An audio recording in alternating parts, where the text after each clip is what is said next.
his time, in his time,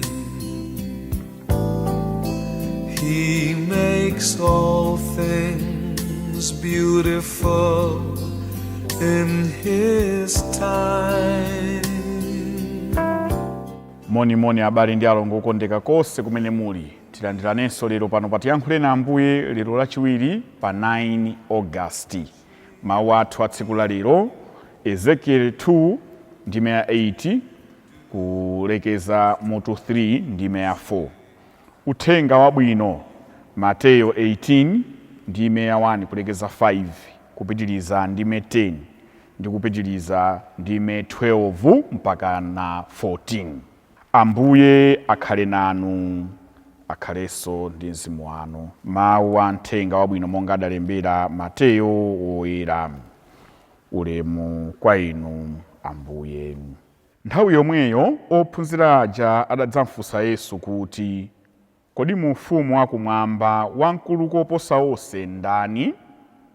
Apo Yesu adayitana mwana namuyimiritsa pakati pawo ndipo adati, ndithu ndikunenetsa kuti mukapanda kusintha ndi kusanduka ngati ana, simudzalowa konse mu ufumu wakumwamba. N'chifukwa chake munthu wodzichepetsa ngati mwana uyu, ameneyo ndiye wamkulu mu ufumu wakumwamba. Ndipo aliyense wolandira bwino mwana wonga ngati uyu chifukwa cha ine, ndiye kuti akulandira bwino ine amene.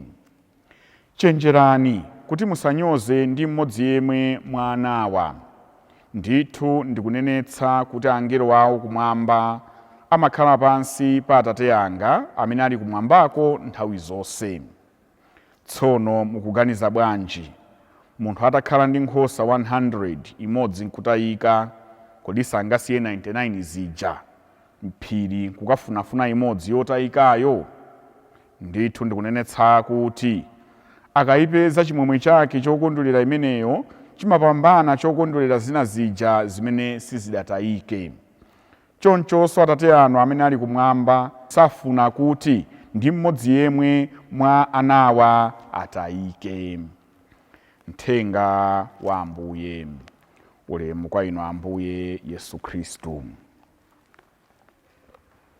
Wamkulu ndani? Wamkulu ndani? Wamkulu ndani? Bige ndi uti? Bige ndi ndani? Bige ndi ndani? Ili ndi funso limene likufunsidwa ophunzira amene akufunsa, kodi mu ufumu wakumwamba wamkulu koposa onse ndani? Pakuliyankha funsoli Ambuye Yesu ayitana mwana nkumuyimiritsa pakati pawo. Mwana akutikumbutsa tonse nkhani ya umwana, monga mwana, komanso mwa mwana mmene muli kumvera, mmene muli obedience, kumvera kwenikweni, mwa mwana mmenenso muli kusalakwa, innocence, komanso mwana mwa iye mmene muli helpless, being helpless. Ndipo by implication pamene mwanayo akusowa chithandizo amakhala odalira makolo nthawi zonse. Ndiponso pamene akudalira makolo tikuonamo mphatso ya humility, kudzichepetsa. Chinkulirano pakati pa ophunzira Ambuye Yesu chinalipo ndithu. Mukumbukira nthawi ijaso pamene ana a Zebedeyo kuchoka pempha amayi awo, wina akhale kudzanja lanu lamanjako, wina akhale. Ambuye nkuchilonera kuti muli okonzeka inu kuti mukamwe nawo chikho cha masautso. Hati lokonzeka chabwino, koma sindine oyika munthu wina kumanja kwanga wina kumanzere kwanga. Chitsanzo cha mwana chikuwakumbutsa ophunzira Ambuye athu Yesu Khristu kukhala odzichepetsa. Ndipo ndi chikumbutso kwa ophunzirawa nkhani ya utumiki weniweni, kuti wagona pa nkhani ya kudzipereka, kukhala ngati kapolo kwa wina ndi nzake. Osatenga nkhani yoti kodi wamkulu ndani, bige ndine, bige ndi wakuti. Tikaona moyo wathu wa tsiku ndi tsiku, mavuto ena amene timakhala nawo mu mpingo mwathu kumene, kandi mdziko mwathu, m'manyumba mwathu, mabanja athu, m'midzi mwathu. Ndi nkhani yakuti aliyense akufuna kukhala bige, aliyense akufuna kukhala wamkulu. Ndipo timaonetsetsa ndithu kuti oloteka zindikira kuti amene zilili mwapapa ndizi chamapezeka kuti aliyense wamba kupanga ngakhale mwina ka timu kake, ka klabu kake, kanthu amene akuti akumutsatira ma followers. Ndipo kupanda kuzitenga bwino zimapezeka kuti zatilepheretsa kupanga chinthu chimene Mulungu akutituma. Tikaulola mtima wolimbira na ubige, wolimbira na ukulu kuti utilamulire moyo wathu, ndi chipwirikiti, ndi chisawawa, ndi chipere. The beginning of our downfall. Tikalola ego yathu kuti ine ndipikisane ndi ena, mpikisano wa chikunja, wankulu ndine, ndimatha kwambiri zizi ndine, ndiwapanga kwambiri ndine, ena waja ndani, dilu ndine, mongodziwiratu. Kutha ndi kumeneko. Koma munthu udzichepetse, uzindikire kuti pa dziko lapansi suli wekha, aliponso anthu ena. Uzindikire kuti ngakhale field yako ndino atumiki a Mulungu, ansembe, asistera, abraza, abusa, kandani, nonse mulipo, aliyense ali ndi zimene Mulungu anampatsa. Ndipo uonetsetse zimene Mulungu anakupatsa iweyo, utumikire nazo Mulungu bwinobwino, osati kuti nzanga makuti, aine makuti, ine nde dilu, palibe. Kodi uli mgulu la anzako oyimba, kodi ndi azamasewero, kodi mgulu ena lopanga zina, kama ufumu kumene, uvomera chimene uli ndi unique gift imene Mulungu anakupatsa, the uniqueness iweyo. Ndipo usataye nthawi mabibi kumashuta, nzanga makuti, yeyo andibera shaini, ineyo ndiye kuti makuti. Mtima onena kuti ena andibera shaini ndi mtima umene ukutisokoneza, umene ukubweretsa chipwirikiti pa magulu a mipingo, pa magulu a ndale, pa magulu ambirimbiri osiyanasiyana. Nkhani yake kulimbirana chani kodi? Ukulu, kulimbirana ubige. Nzoona munthu aliyense pachibadwa amakhala ndi esteem needs. Aliyense ali ndi the ego, the I in himself, in herself. Ndizoona ndithu kuti udzipange define ine ndine. Koma pamene kudzipanga define kuti ine ndine, remember you are not alone, you live in a community. Kuyambira from the moment of your conception, sunangogwayi unakhala pamodzi ndi amayi ako kukusunga miyezi 9 ija. Sense of belonging kuti siwekha wabadwa akuuza uyu ndi m'bale wako, awanda anzako, nkumakula modalirana.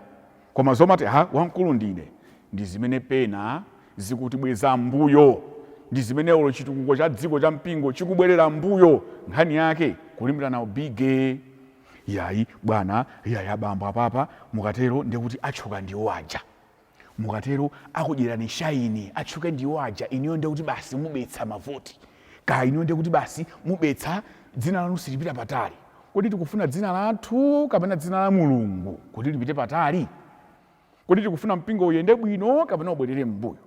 Kodi tikufuna dziko lipite patsogolo kapena tingofuna kuti akuti legacy? In the name of legacy ndikumaponderezana pasi, ndikumafuna kupha mphatso za ena kuti zisatumphuke, ndikumafuna kupanga izi. Nkhani yake bige ndine, dilu ndine, zazi zobwerera mbuyo, zosatipititsa patsogolo.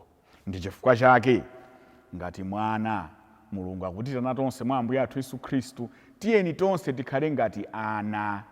Mwana amene amalira ndikakunenera kwa baba, ndikakunenera kwa mama, ife tikhale ngati ana okumbukira kuti tikanena kwa Mulungu, tikatula kwa iye matamando, ulemerero, kumpembedza, tikatulanso kwa iye yemweyo nkhawa zathu. Ambuye Mulungu wathu, popanda inu tili chabe, sitingapange kena kalikonse. Tigwade pamaso pake kumudalira Mulungu. Tikamudalira Mulungu nthawi zonse amatithandiza mu zosowa zathu. Tikakhalanso ngati mwana pamene tadalira Mulungu, ndi Mulungu yemweyo amene adzatipatsa mtima wodzichepetsa ndi wovomera umulungu umene uli mwa anthu anzathu.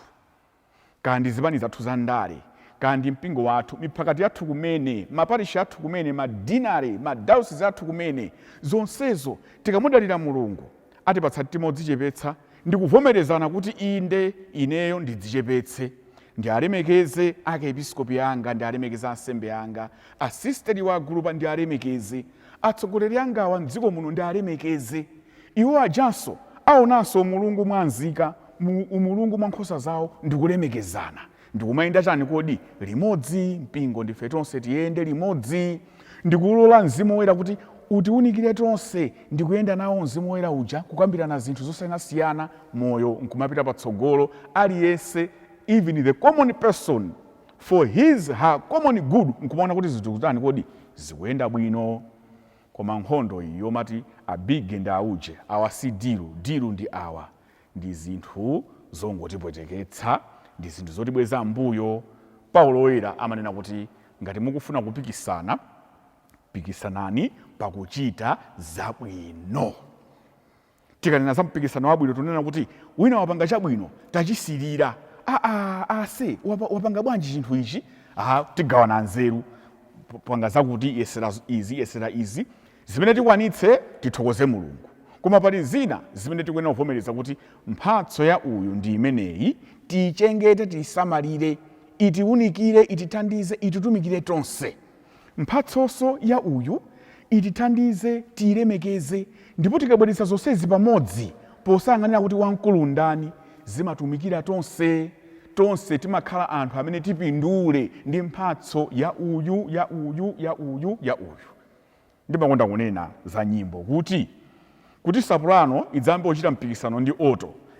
Oto inu nde dilu ndine soprano, misalaka imeneyo. Besi yambepo matukutuku, dilu ndife besi, asapo oto mulibe ntchito, tena mulibe ntchito, misalatu imeneyo. Koma onsewo amadalirana, soprano oto tena zidalirana. Tiyimbe nyimbo bwinobwino, moyo wanga uyamike Mbuye Mulungu wanga, pazabwino wandichitira pa moyo wanga. Yatuluka nyimbo yakupya, yokoma, yomveka bwino, koma imene muli soprano, alto, tenor and bass. These voices have no room for competition. Ma voice wa alibe nthawi yona kuti azipikisana, ine nde dilu, ine wankulu ndine. Timanenanso za utawaleza, the rainbow, which has different colors, and those different colors are making the rainbow to look beautiful ever. Ife nkumanena utawaleza atu hapo, nkumanena koma da Mulungu adakonza, Mulungu adauchelera, Mulungu adaumba, muchati manenera. Ndiye ifenso pakati pathu tidziwe kukhala ngati ana odalira Mulungu, odzichepetsa, osapikisana pa zinthu zachabechabe zakutha, vanity of vanities, osamayiwala zimene zizi. Maufumu amabwera amapita, we come we go. Mphamvu zimatha, maufumu amatha, kudala Farao kunja kuno, kudala ndani ose mukwadziwaja. Lero ali kuti tisachedwe ndi kumati tibera na shine, akakubera ni shine. Tisachedwe ndi zimenezi zitibweza mbuyo mapeto ake, tizingokhala pamodzimodzi.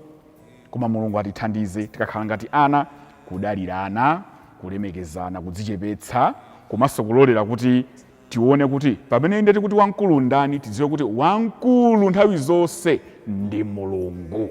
Ena tonse ndife zida chabe zimene Mulunguyo akutigwiritsa ntchito. Amen.